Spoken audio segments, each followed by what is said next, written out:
Bandalos here from Kelly Bandalos Studios. We're on part 3 of Drawing Mia, and I'm just going to do a little intro because I'm going to then just do a full screen of the drawing of Mia, and we're going to go forward, and I'll stop and talk through it, but basically I'm going to speed it up very quickly because a piece like this might usually could take a couple of days to do the whole piece with all the details. When I come to a point where I think is really important for you to really watch it closely, I will interrupt and I will say, okay, I'm doing airbrushing here now for focusing on some highlighting and low lighting and sort of softening things up, which I do towards the end of the piece. So this is kind of the meat and potatoes of it, and just watch it a little bit, and thanks. I'll check you at the end.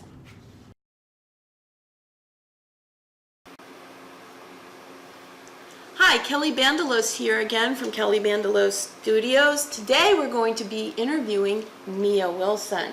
She's visiting us here from Europe, and we're lucky to have her. So Mia, where can we follow you? It's just terrible. Ah! Okay, let's do it again. I'm trying. You just set her up, that's why. You asked me to. Okay, I'll start over. Okay, let me start over. Let me just start all over. Okay, ready? I'm ready. I'm going. Okay. Hi, Kelly Bandalos here from Kelly Bandalos Studios. Today we're going to be interviewing Mia Wilson. And before we go forward, please don't forget to like and subscribe. And Mia, what's your So go channels? Follow me, subscribe to my channel at Mia Wilson, and follow me on Instagram and Facebook if you can. Great. Let's go. Okay. Okay, exciting. Okay, so I'm here with Mia Wilson. Mia is visiting us from Europe, let's say. Mm-hmm. She's from Paris, outside of Paris. And what's the name of the town? Herblay. What she said. And I only was very drawn to that because I love Paris, and was one of my favorite places to visit just recently. So when I met her, we were just interacting, and she was looking for things to do. So what I wanted to do was kind of start the interview with talking about where you live and about where you live. Mm-hmm. And tell us about what's going to happen in the next couple of weeks. Okay. Which is very dramatic. Okay, so I've lived in Paris for 10 years, mm-hmm. and I moved there when I was 8 years old, so I learned French after a year. Mm-hmm. And then I just graduated from high school, mm-hmm. and I'm going to be going to university in London. London. So yeah, it's been exciting. And so I'm going to go back on the 17th, and then go back to Paris to get all my stuff sorted. Uh-huh. And then I'm going to go to London, and then I have 4 days to get all my stuff sorted as well for university, like move in and stuff like that. So it's going to be fun. Okay, and she just told me that her mom is moving to China. Yeah, so my mom's moving to China because she got a job offer at an international school. Yeah. To be an art teacher, and art is in her life as well, right? So yeah, my mom always taught me to I started art when I was born, basically doing finger painting. So that's how it goes. So what are you going to college for? Fashion management. Oh, well, hello. That's another one of my favorite things. Yeah. Okay, so so what is it that you're working on now? What is your thing that you're interested in talking about the most? Well, right now there's a couple of things. Right now I started a YouTube channel. Mm-hmm. So I have 5 videos, and so I started when I was in St. Louis because I had a bit of time. What's the name of your YouTube channel? Just my name, so it's Mia Wilson. Mia Wilson. And so it's about just curly hair. What else?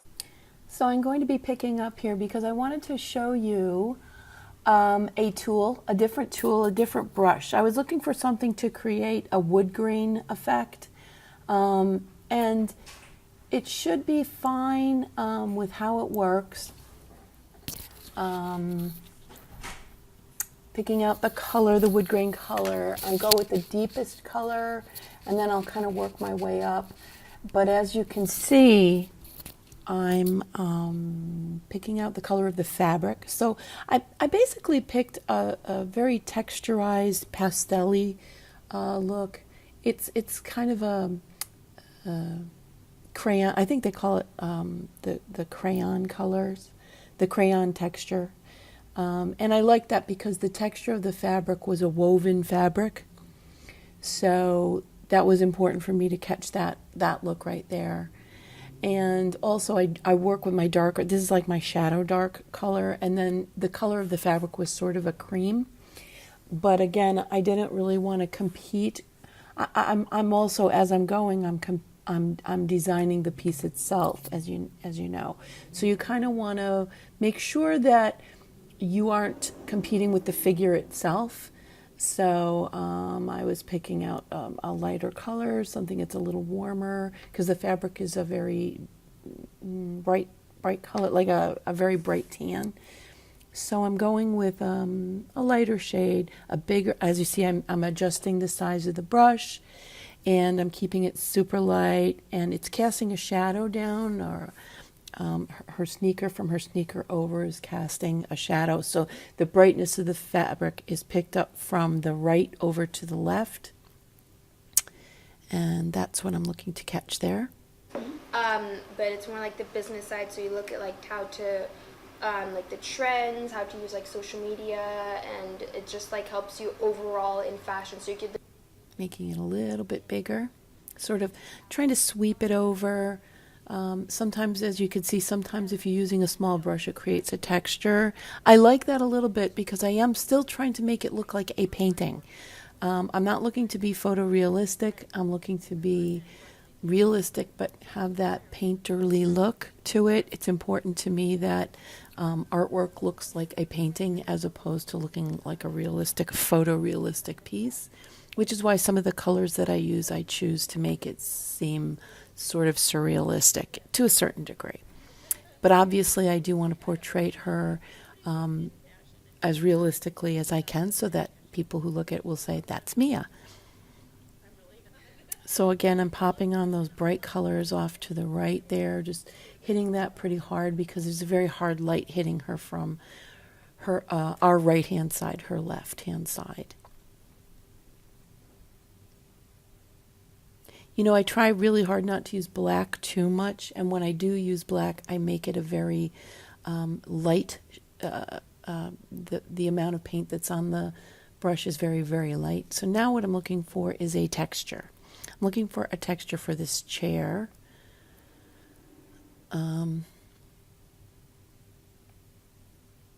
can see all the different textures you can work with. Very interesting.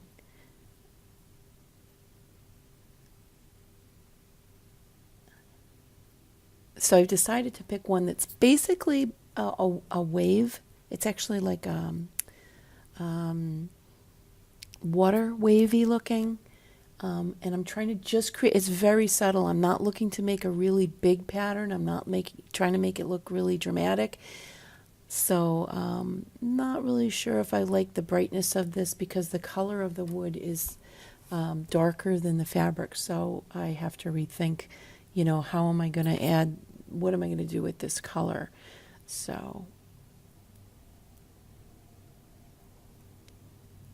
I lightened it up a little bit on the other side. And I realized that as I press on it, it's creating it to be a brighter color. So that's interesting. That's another thing that you'll find with the brushes and with the iPad, the iPen. It does interesting things to the actual pressure of the pressure of the pen on the iPad itself creates a darker or a lighter effect. And in this case, it's creating it to be lighter. So now what I'm going to do is I've changed my brush again. And I haven't merged the two, I haven't merged them together just yet. I want to keep that separate for a reason.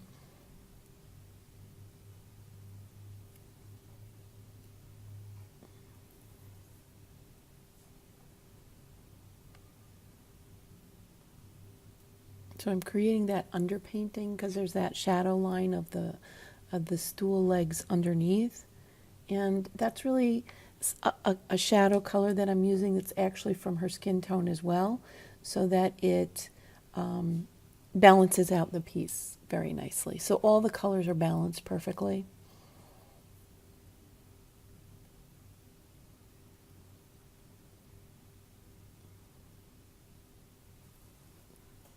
Now the white outline that you're seeing is from the piece above, so I am in a minute going to be merging the two together so I can get rid of that white line.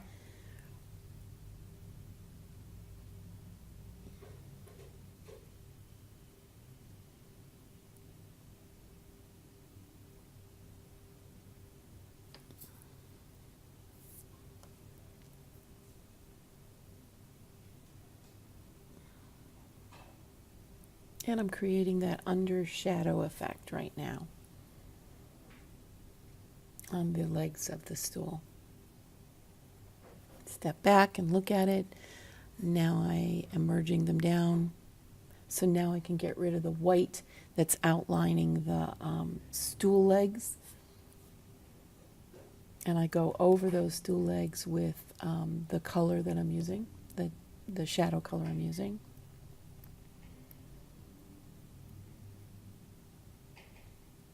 Create the shadow line from left to right, and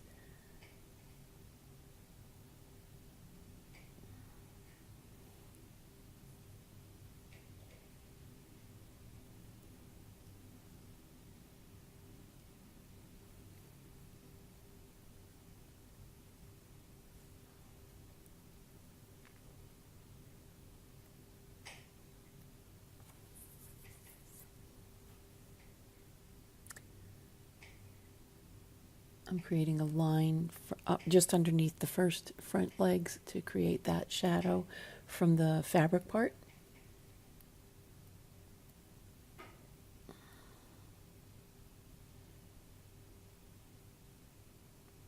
And I'm using my pastel brush again, my pastel, just to sort of glaze over everything a little bit, just to create more of a darker color of those stool legs. Because the stool legs are a bit darker than the fabric itself. They're sort of, I don't know, it's kind of like a washed walnut look.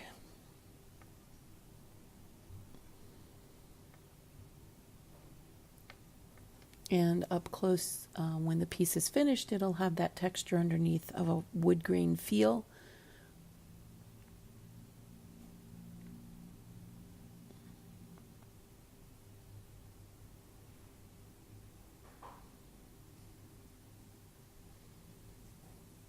And again, I'm trying to lighten up that fabric because the fabric is quite bright against the wooden legs. And I'm just going to wash it a little bit, just lighten it up a little bit.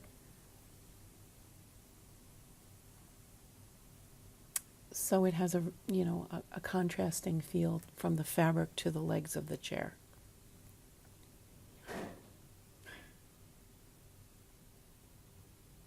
And I keep the amount of pigment very light because, you just add it on a little at a time, just very little bit at a time. And I've done the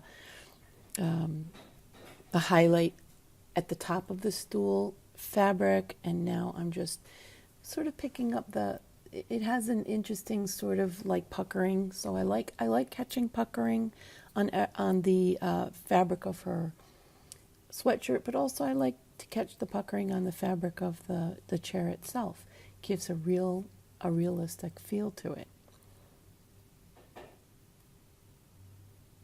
And you can see I'm sort of wiping along there, just lightening up the fabric a little at a time, step by step, a little at a time.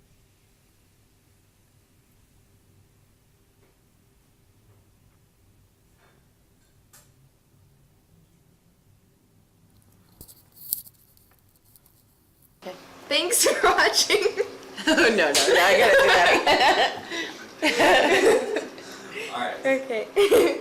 Thanks for watching. Don't forget to go follow Kelly on her YouTube channel, Instagram, Facebook, and that's about it. Yeah, So yeah. yeah. Thanks so much. Hope you enjoyed. Don't forget to like and subscribe.